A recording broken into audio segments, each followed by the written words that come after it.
사도행전 8장 14절에서 25절의 말씀을 가지고 하나님의 선물인 성령이란 제목으로 함께 말씀을 나누고자 합니다. 어제 저희 교회에 제가 예전에 섬기던 교회 성도님들 한 10여 명이 방문을 하였습니다.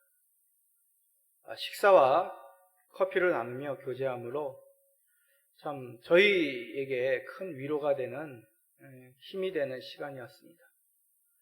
저희에게는 예상하지 못한 뜻밖의 선물과도 같았습니다.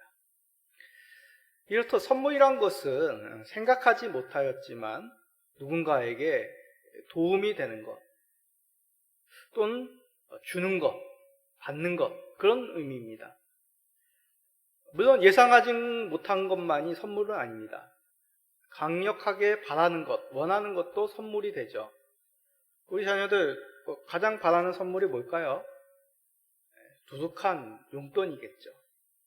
두둑한 용돈 받기를 원하였는데 부모님이 갑자기 10만 원을 탁 안겨주면 여러분들에겐 그걸 큰 선물이 될 것입니다. 그러나 중요한 것은 선물을 받기 위한 받는 사람, 그것도 중요하겠지만 그런 바람보다, 받는 사람보다 선물은 주는 사람이 더 중요하죠. 왜냐하면 선물을 주는 사람이 주지 않으면 받을 수가 없기 때문입니다. 지금 코로나 시대 가운데 가장 바라는 선물, 우리 성도님들은 뭐가 있습니까? 저는 코로나 바이러스로 인한 두려움이 물러가고 불안함이 사라지고 평안함, 예전과 같은 그 일상, 그것이 가장 저에게, 우리들에게 바라는 선물이 아닐까 생각됩니다. 그러나 우리가 원한다고 이 평안이나 선물은 받을 수 있는 것이 아닙니다. 물론 우리가 최대한 예전의 일상으로 돌아가는 일에 우리가 최선을 다해야 되겠지만 심적인 평안이란 우리가 노력한다고 주어지는 것만은 아니죠. 그런 평안의 환경이 어느 정도 보장이 되어야 됩니다.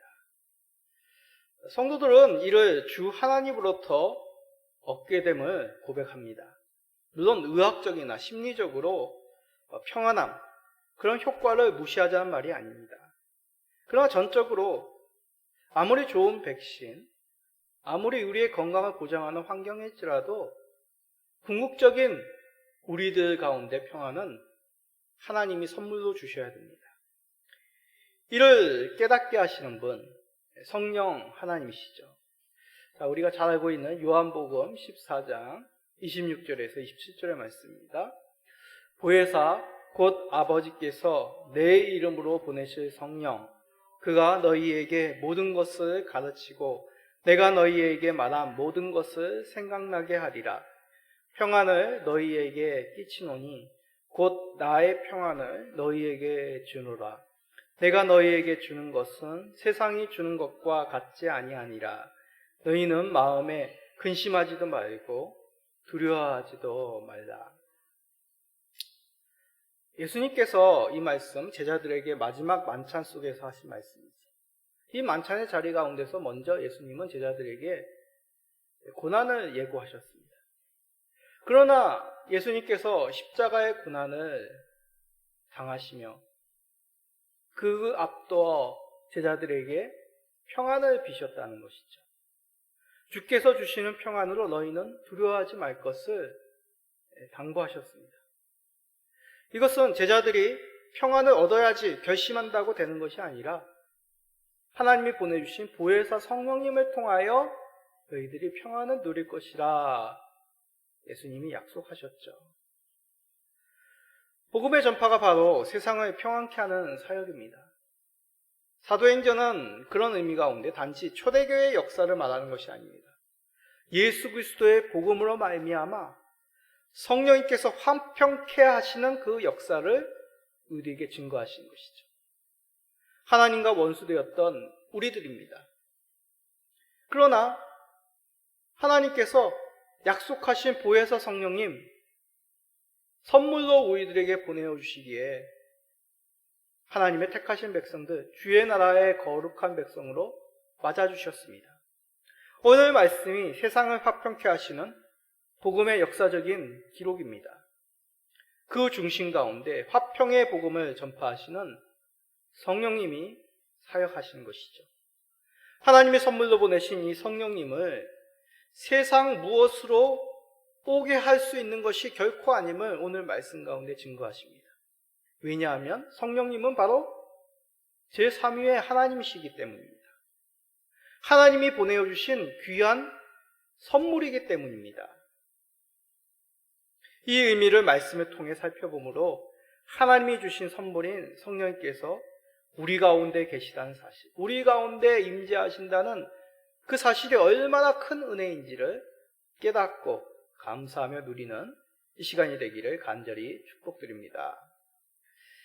자, 먼저 성령님이 민족과 문화를 넘어 사마리아인 그 성에도 임하셨음을 우리들에게 말씀합니다. 하나님께서 이 사마리아 성 가운데, 사마리아인들 가운데 선물로 성령 하나님을 보내주신 것이죠. 지난 시간에도 살펴보았듯이 유대인들에게 있어서 이 사마리아의 사람들은 어떤 사람들입니까? 너희는 언약의 백성이 아니다. 하나님의 선민 우리들과 다르게 너희들은 세속된 사람이다. 결코 유대인들은 이들과 교제치 않았습니다. 그러나 하나님의 생각은 다르셨습니다. 사도행전 8장 16, 17절입니다. 이는 아직 한 사람에게도 성령 내리신 일이 없고 오직 주 예수의 이름으로 세례만 받을 뿐이더라. 이에 두 사도가 그들에게 안수함에 성령을 받는지라. 우리는 이 말씀을 그냥 얼핏 살펴보면 예루살렘 교회에 파송된 이 사도들이 세례를 받은 이 사마리아인들에게 안수를 하였습니다. 그랬더니 그들에게 성령님이 임하였다. 어떤 단순한 어떤 사건을 기록하였다라고 우리는 쉽게 말씀을 볼 수 있습니다. 그런데 이 말씀 속에는 굉장히 복잡한 신학적인 내용이 담겨 있습니다. 자, 16절의 내용을 보면 빌립이 복음을 전한 후 세례를 받은 사마리아인들이 나옵니다. 근데 뭐라고 얘기합니까? 이들에게는 아직 성령 내리신 일이 없다라고 말씀합니다. 사마리아인들에게 성령님이 계시지 않았다는 것처럼 보입니다. 그럼 예수님을 믿는 것은 성령님과는 상관이 없다는 뜻입니까? 이것이 가능할까요? 우리 자녀들, 성령님 없이 예수님을 믿을 수 있습니까? 없습니다. 결코 그럴 수 없습니다. 바울 사도가 고린도전서에 밝혔듯이 성령님이 아니고서는 감히 예수님을 주로 고백할 수 없습니다. 자, 고린도전서 12장 3절 우리 자녀들 한번 크게 읽어봅시다. 그러므로 내가 너희에게 알리노니 하나님의 영으로 만하는 자는 누구든지 예수를 저주할 자를 하지 아니하고 또 성령으로 아니하고는 누구든지 예수를 주시라 할 수 없느니라. 무엇이라고요? 성령님이 아니고서는 누구든지 예수를 주라 할 수 없습니다. 만약 성령님으로 인한 회심 없이 사마리아인들에게 세례를 베풀었다? 이거는 이 세례는 그냥 형식적인 종교적인 행사에 불과했다는 의미가 됩니다. 그러나 분명히 사마리아인들은 예수님을 주로 믿었습니다. 이것을 마술사 시몬도 깨달았던 것이죠. 사마리아 성 사람들의 그 놀라운 변화, 이 악독한 마술사 시몬도 알 정도로 분명하게 성령님의 구원의 역사는 이 사마리아 성 가운데 임재하였습니다. 일어났습니다. 그럼 이 문제에 대해서 우리는 어떻게 이해함이 옳을까요? 여기서 좀 신학적인 차이가 있습니다. 교단마다 약간의 해석의 차이가 있는 것이죠. 순복음교회로 불려지는 오순절파. 제가 중학생 때 여의도 순복음교회에서 세례를 받았습니다. 어머니께서 순복음교회 권사님이셨기 때문에 제가 그 전에는 뭐 신앙이 없었기 때문에 그냥 끌려서 그곳에서 세례를 받은 기억이 있습니다. 이 오순절파, 순복음교회로 불려지는 이 오순절파는 이 본문은 세례를 받은 사마리아인들 성령님이 임하였습니다. 그런데 사도들의 안수 후에는 오순절 성령 강림과 같은 놀라운 성령의 세례가 임하였다고 봅니다. 그래서 오순절파는 뭐라고 얘기합니까? 예수님을 믿은 것만으로 부족하기에 성령 세례라는 2차적인 성령의 임재를 경험해야 된다. 그렇게 보는 것이죠. 이와는 다르게 우리 장로교의 표시죠. 종교개혁자 칼빈은 사도들의 안수 후에 성령님의 내림은 성령님의 특별한 선물로 이해합니다. 복음의 초기 전파 시절 하나님께서 그의 나라를 세우기 위해 특별히 성령님을 보내신 것이다 라고 해석하는 것이죠. 성도님들은 무엇이 맞는다고 생각하십니까? 우리 자녀들 무엇이 맞을까요? 이 외에도 여러 가지 성경 이 본문을 해석하는 학자들의 의견이 다양합니다. 근데 우리는 뭐 신학자가 아니죠. 모든 신학의 내용을 다 이해하고 그 내용을 이 설교 시간에 다 설명하고 검증할 수 없습니다.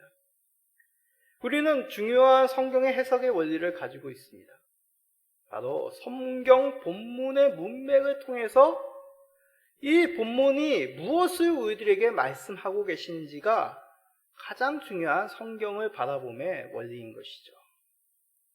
만약 문맥을 전혀 고려하지 않고 신학적인 교리를 뒷받침하는 식으로 성경을 이용한다면 개인적인 사변의 논리로 말씀을 신학보다, 교리보다 밑에 두는 결과가 쉽게 올 수 있습니다.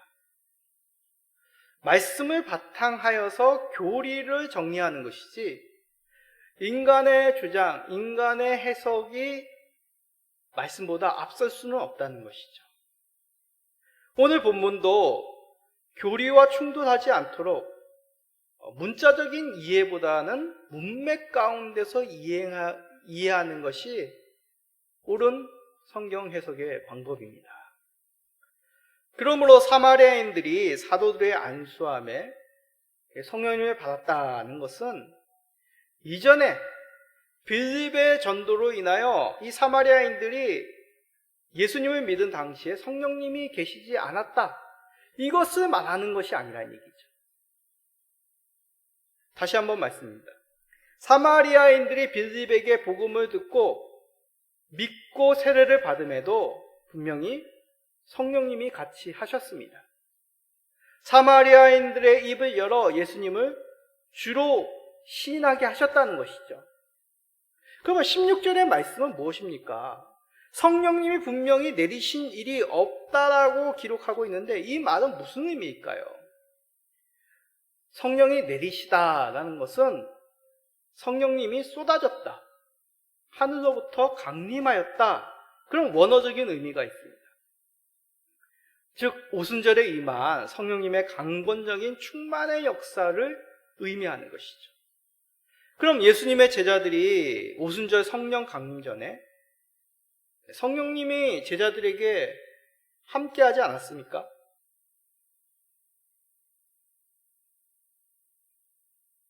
오순절 성령 강림은 그 전에 제자들에게 성령님이 없었다는 것을 말하는 것이 아닙니다.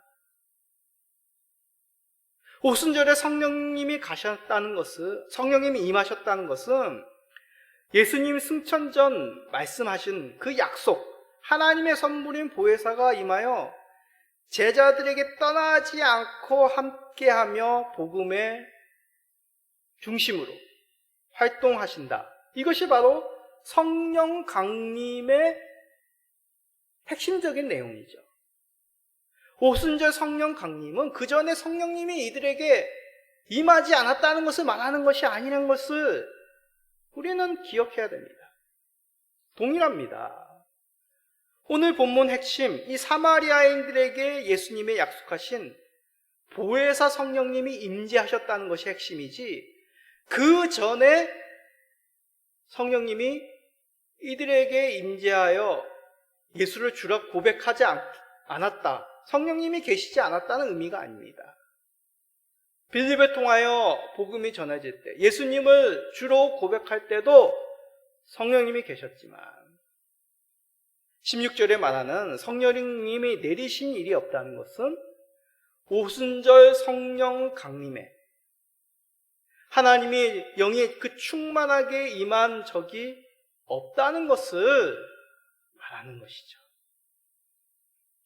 다시 말해, 예수님이 약속하신 보혜사 성령님이 이 사마리아 성, 유대인들이 배척하고 외인으로, 이방인으로 취급하며 상종도 하지 않았던 이들에게조차도 하나님의 성령의 충만의 역사가 임하였다는 것을 나타내는 말씀이란 것이죠.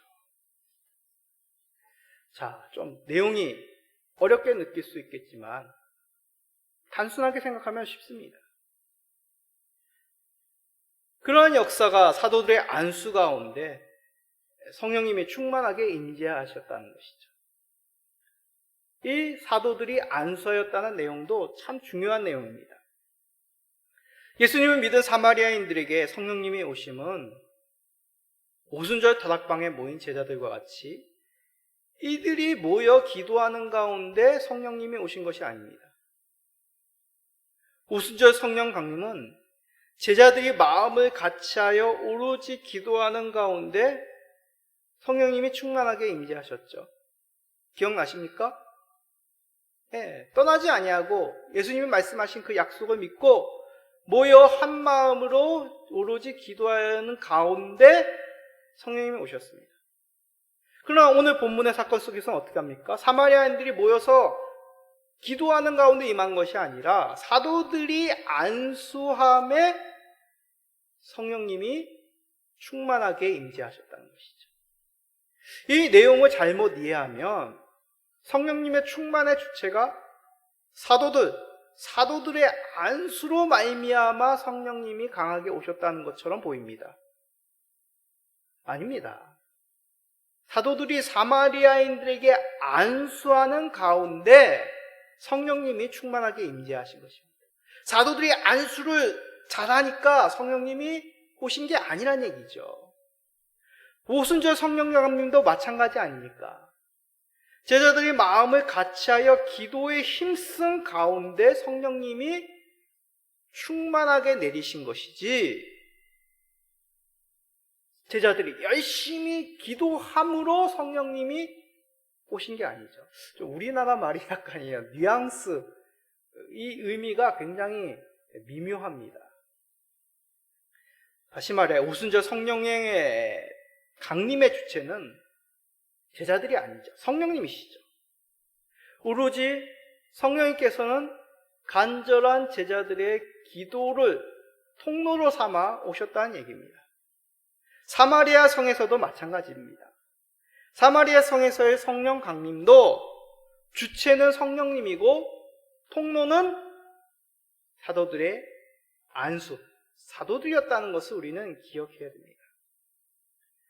즉 사마리아인들의 성령 강림은 어떤 독단적인 사건이 아니라, 인위적으로 사람이 만들어낸 것이 아니라 바로 성령님의 구원의 경륜 가운데 하나님이 베푸신 은혜요 선물이란 것입니다.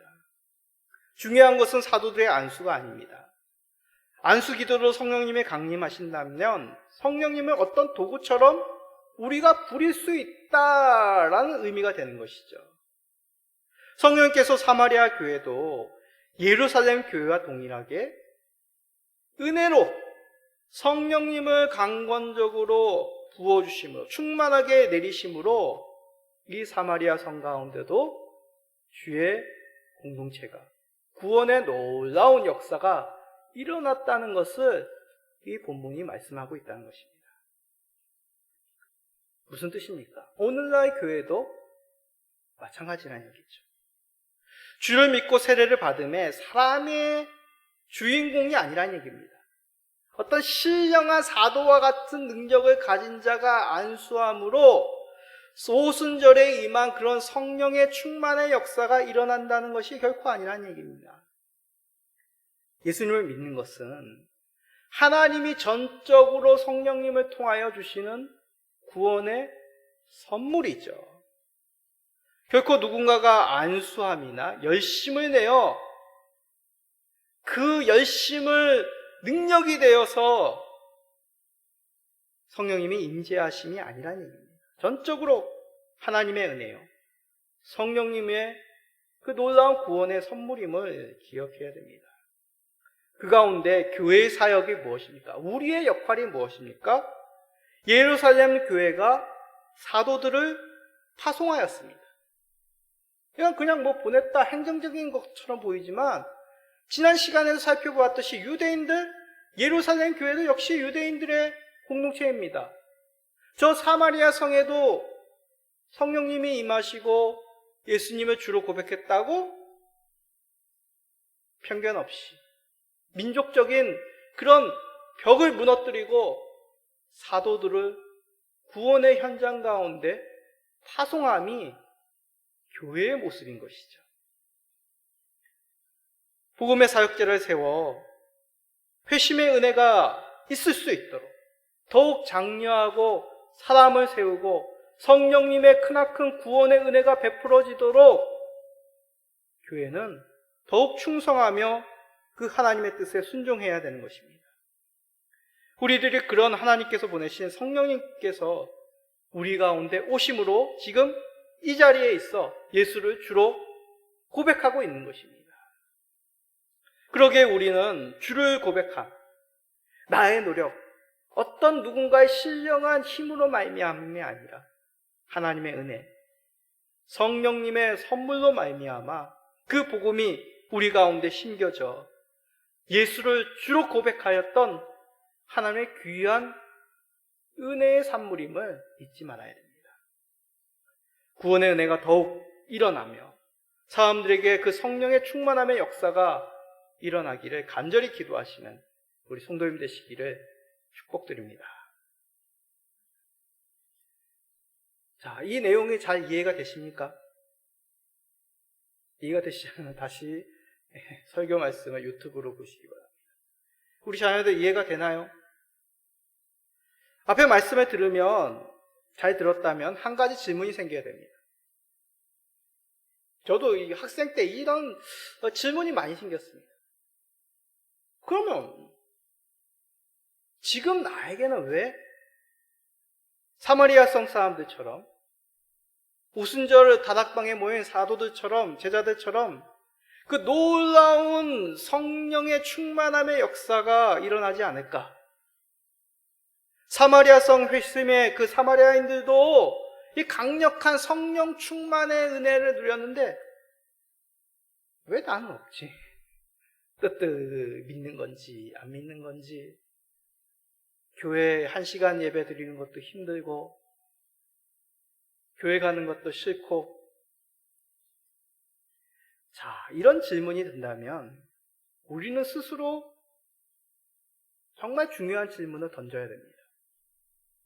나의 목표는 예수님을 온전히 주로 고백하며 성령님과 동행하는 삶인지, 아니면 성령님의 강력한 권능이 내 삶의, 내 신앙의 목표인지, 성령님께 순종하는 삶에 관심이 없고 성령님의 놀라운 이적, 그 권능에만 마음을 두는 한 사람을 오늘 본문 속에서 만납니다. 그 사람이 누굽니까? 마술사 시몬입니다. 이 시몬은 지난 시간에도 살펴보았듯이 빌립이 복음을 전하는 가운데 세례를 받았습니다. 그런데 그 마음에는 예수님이 누구시지? 예수님이 하신 말씀이 무엇일까? 예수님을 이제 내가 믿고 세례를 받았는데 그러면 이제 어떻게 살아야 되지? 그런 것에는 온전히 관심이 없습니다. 자, 지난주 말씀 다시 한번 봅시다. 사도행전 8장 13절입니다. 시몬도 믿고 세례를 받은 후에 전심으로 빌립을 따라다니며 그 나타나는 표적과 큰 능력을 보고 놀라니라. 마술사 시몬의 관심이 뭐죠? 이도 나름대로 열심히 빌립을 쫓았습니다. 열심히 낸 것이죠. 그러나 그의 관심은 예수님의 말씀도 믿음의 삶도 아닙니다. 오로지 나타나는 표적과 능력이 그의 관심사였습니다. 세례를 받은 후에도 권세와 능력, 그 예수님 믿기 전에 그런 권세와 능력을 집착하는 그 욕망, 그대로 이 시몬의 모습이었던 것이죠. 그러한 욕망은 사도들이 안수하여 사마리아 성 가운데 강력하게 성령 충만의 역사, 그 역사 현장을 목격한 후에 그 욕망이 정점에 이릅니다. 사도행전 8장 18절 19절입니다. 시몬이 사도들의 안수로 성령 받는 것을 보고 돈을 들여 이르되 이 권능을 내게도 주어 누구든지 내가 안수하는 성령을 받게 하여 주소서 하니. 성도님들, 이 말씀이 좀 충격적이지 않습니까? 돈을 주어 성령님의 충만의 권능을 살려고 합니다. 우리는 본능적으로 성령님의 임재에 대해서 굉장히 두렵고 떨림이 있습니다. 우리의 생각과 계획, 감정이 성령님께 굴복되어 전적으로 주의 다스림을 경험한다? 영광스럽기도 하고 사모하기도 하는 일이고 기쁨과 감사의 은혜이기도 하지만 한편으로는 두렵고 떨림의 그런 은혜입니다. 회심한 성도들이 예전과는 다른 모습으로 예배당에 발걸음을 들인다. 성경을 읽을 때도 진지하게, 기도하며 말씀을 들을 때도 간절하게, 그런 모습을 보이는 것이 바로 주의 백성들이 본능적으로 성령님에 대한 지배를 당하는 태도이죠. 그런데 마술사 시몬은 어떻습니까? 여태까지 사람들을 미혹하여 큰 자로 높여짐을 받았던 이 마술사 시몬, 그렇게 높아지는 주된 방법이 무엇이라고요? 마술입니다. 거짓으로 사람을 미혹하여 자신의 이름이 높아지는 것, 그것이 바로 물질의 힘으로 그는 누렸던 것이죠. 그런데 지금 마술사 시몬은 이 돈으로, 물질로 성령님의 충만함을 누리려고 합니다. 이런 마술사 시몬은 성경의 어떤 다른 부분에서도 찾기 힘든 모습입니다.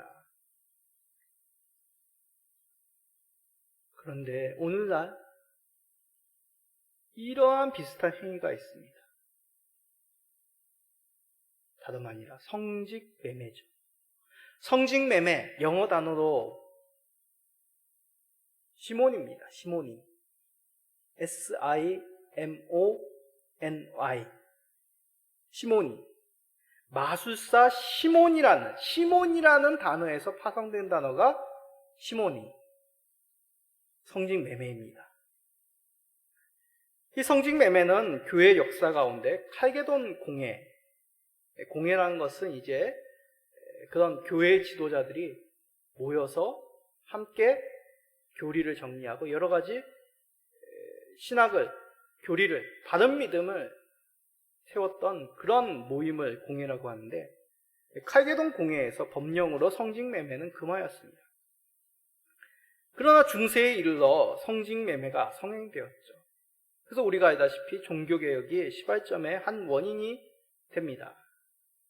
지금 마술사 시몬의 제안에 대해서 우리는 결코 가볍게 생각해서는 안 됩니다. 사도들은 예수님의 말씀에 순종하여 철저히 하나님의 채우심과 성도들의 섬김 속에서 이 복음의 사역을 감당하였습니다. 마태복음 10장 10절에서 11절입니다. 너희 전대에 금이나 은이나 동을 가지지 말고 여행을 위하여 배낭이나 두버옷이나 신이나 지팡이를 가지지 말라. 이는 일꾼이 자기의 먹을 것 받는 것이 마땅함이라. 예수님께서 제자들을 파송하시며 명령하셨듯이 사도들의 삶의 목적은 자신들의 배를 채움이 아닙니다. 이 뜻은 사도들이 결코 금화, 은화, 화폐를 사용하지 않았다는 뜻이 아닙니다. 주의 사역을 위하여 사역자들의 삶을 책임지는 것 마땅하다는 의미고, 하나님이 채우시기에 그것을 신뢰하기에 복음의 사역자들은 결코 물질로 배를 채우는 삶의 모습을 가지지 않았던 것이죠. 이러한 예수님의 명령대로 사도들은 사역하였고, 바울 사도도 그렇게 살았다고 에베소 장로들에게 고백을 합니다. 사도행전 20장 33절입니다. 내가 아무의 은이나 금이나 의복을 탐하지 아니하였고, 바울 사도는 교회와 성도들에게 수고를 아끼지 않았습니다. 그러기에 마땅히 그에 대한 대가를 교회와 성도들에게 요구할 권리가 있습니다. 일꾼이 자기의 먹을 것을 받는 것이 마땅하기 때문이죠. 그러나 바울 사도는 이러한 권리를 사용하지 않았다고 얘기합니다. 스스로 천막을 만들어 자비량으로 사역하였죠. 그 이유는 주께서 섬기신 의미가 분명하게 나타나기 위하여 바울 사도는 더 엄중함으로 자신을 다스렸던 것입니다. 철저히 물질의 부함이 아니라 주 하나님을 신뢰하는 사도들, 제자들의 모습이었습니다. 이렇게 성도들을 섬긴다는 것, 살아간다는 것은 무슨 의미겠습니까? 배고프게 산다는 얘기죠. 이 배고프게 살고 있는 이 사도들에게 어찌 보면 마술사 시몬의 제안은 그게 쉬운 유혹이 아니었습니다. 그리고 또 한편으로 이런 생각도 듭니다. 사마리아 성에 놀라운 하나님의 구원의 은혜가 일어나고 있습니다. 그 흐름을 끊고 싶지 않은 그런 유혹도 이 제자들에게 찾아올 것입니다. 좋은 게 좋은 거지. 또는 마술사 시몬의 말도 되지 않은 이 모습이 잘 모르니까, 신앙이 어리니까 좋게 타일 수 있는 것 아닐까, 그런 생각도 솔직히 듭니다. 그런데 지금 시몬은 어린 신앙으로 이런 말도 안 되는 제안을 하는 것이 아닙니다. 성령님의 구원의 경륜을 완전히 뒤집어 엎어 성령님의 충만한 그런 강권적인 하나님의 구원의 경륜을 돈을 주고 팔라는 것입니다. 이는 앞에서 예루살렘 교회가 성령 충만함 속에서 성도들이 자신의 것을 스스로 팔아 지체를 섬기는 흐름 속에 아나니아와 삽비라가 탐욕으로 이것을 흐트러뜨리는 것과 같은 의미입니다. 즉 마술사 시몬은 아나니아와 삽비라와 같이 거룩한 교회, 놀라운 성령의 구원의 역사 가운데 세상의 물질로 더럽히며 유혹하는 그런 의미로 이러한 제안을 하고 있다는 것이죠. 그러기에 베드로는 사도를 대표하여 마술사 시몬에게 분명하게 말씀합니다. 결코 하나님의 선물인 성령님은 돈으로 사는 것이 아니라고 분명하게 못 박아 얘기하는 것이죠. 오히려 하나님의 거룩한 이 구원의 경륜을 더럽히며 하나님의 그런 은혜를 죄로 물들게 하는 이런 마술사 시몬의 모습, 망할 것이라고 선포합니다. 사도행전 8장 20절입니다. 베드로가 이르되 내가 하나님의 선물을 돈 주고 산 줄로 생각하였으니 내 은과 내가 함께 망할지어다. 망한다는 것이 무엇입니까? 파괴되고 멸망된다는 것이죠. 하나님의 나라를 더럽히는 그 악한 생각은 사라질 것이라 얘기하는 것입니다. 그러나 하나님 나라는 그 성령님의 사역으로 더욱 넓어지고 세워질 것입니다. 이러한 하나님 나라에 합당치 않은 것이 바로 마술사 시몬이 가지고 있었던 그런 악한 생각인 것이죠. 사도행전 8장 21절입니다. 하나님 앞에서 내 마음이 바르지 못하니 이 도에는 내가 관계도 없고 분깃도 될 것도 없느니라. 이 말씀이 너무 매몰찬 말씀이 아닙니다. 마술사 시몬의 중심은 하나님 나라에 합당치 않은 그릇된 마음이란 것이죠. 결코 그러한 마음을 가진 자는 하나님 나라에 들어갈 수 없습니다. 그러기에 계시록에서도 분명하게 물질로 세워지는 나라 망할 것이라고 말씀하였습니다. 요한계시록 18장 19절입니다. 티끌을 자기 머리에 뿌리고 울며 애통하여 외쳐 이르되 화잇도다 화잇도다 이 큰 성이여, 바다에서 배 부리는 모든 자들이 너의 보배로운 상품으로 치부하였더니 한 시간에 망하였도다.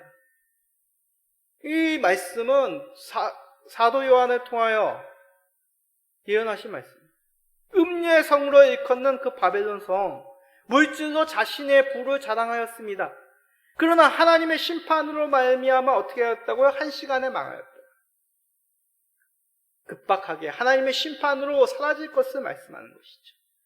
그러기에 베드로의 징계의 말씀은 지나친 말씀이 아니라 교회의 거룩을 지피며 앞으로 세워질 주의 나라는 물질로 인해 더럽히지 않는 하는 순결한 주의 신부임을 말씀합니다.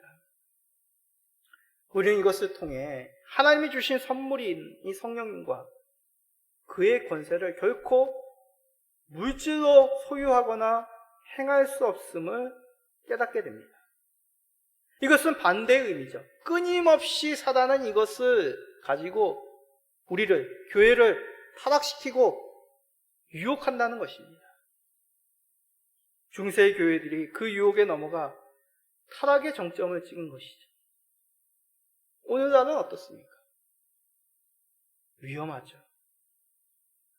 물질로 하나님의 구원의 선물인 이 성령님을 더럽히는 그런 자들에게 하나님 나라의 쫓겨남을 엄중히 경고하고 계심을 우리는 잊지 말아야겠습니다. 그러면 우리는 더욱 힘을 내어 우리 안에 계신 성령님께 순종함으로 거룩한 주의 나라, 교회를 지켜나가는 모든 성도님이 되셔야겠습니다. 자, 앞의 이 말씀이 우리를 경직하게 만듭니다. 그러나 우리는 잊지 말아야 됩니다.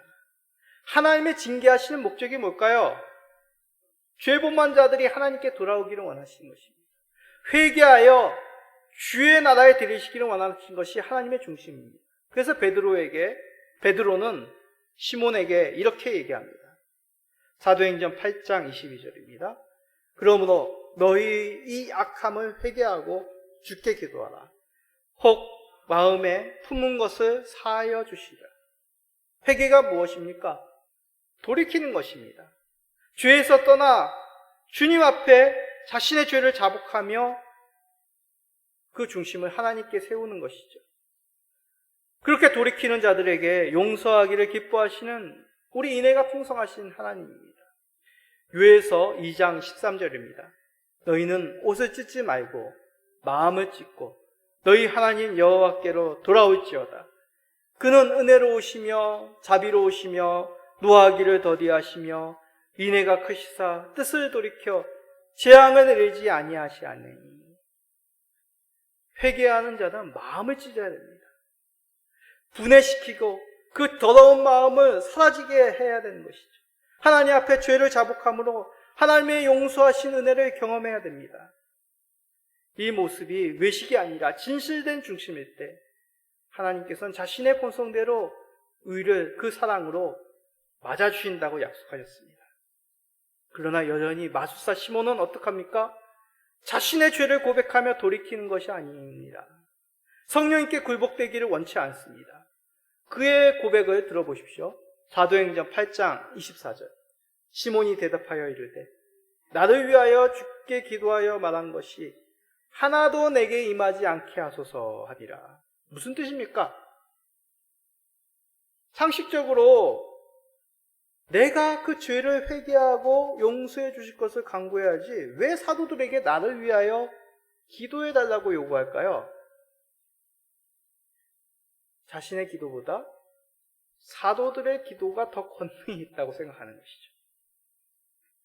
여전히 하나님이 원하시는 주의 뜻, 회개하는 자들에게 인애의 사랑을 용서하시길 기뻐하시는 그 하나님의 모습보다 하나님이 어떠한 분이신지 바라보고 그를 신뢰하는 것보다 가치관, 세상적 가치관, 능력이 어떻게 효과적으로 임하는가, 나의 기도보다 사도들의 기도가 더 능력이 있다고 생각하는, 여전히 죄를 자복하지 않는, 그 세상의 가치관에서 돌이키지 않는 시몬의 안타까운 모습입니다.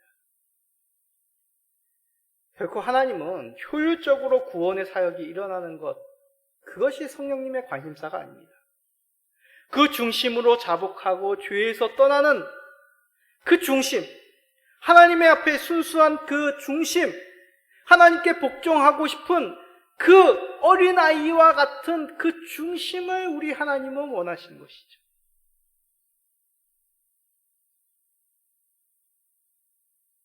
여러분,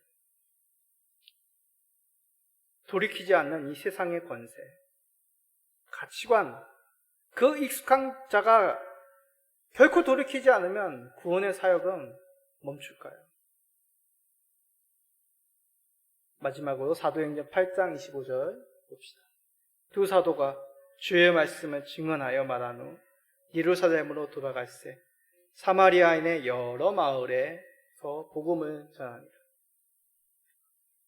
죄를 돌이키지 않고 여전히 세상의 가치관과 물질에 유혹된 이 마술사 시몬이, 그럼에도 하나님이 보내주신 이 선물, 성령님의 사역은 위축되지 않습니다.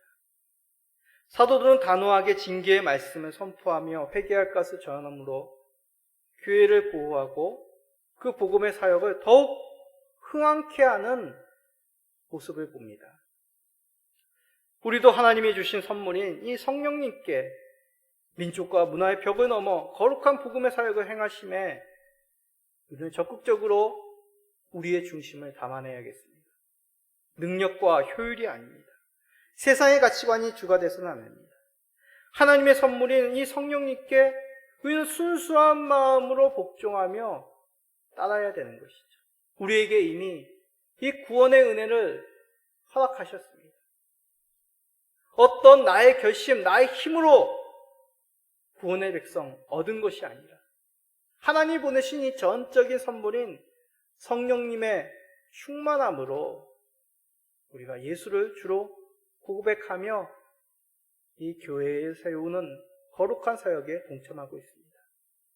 앞으로도 더욱 하나님의 구원의 은혜를 누리시는 그 성령님께 순종함으로 더욱 하나님의 영광의 통로가 되시기를 예수 그리스도의 이름으로 간절히 축복드립니다. 아멘.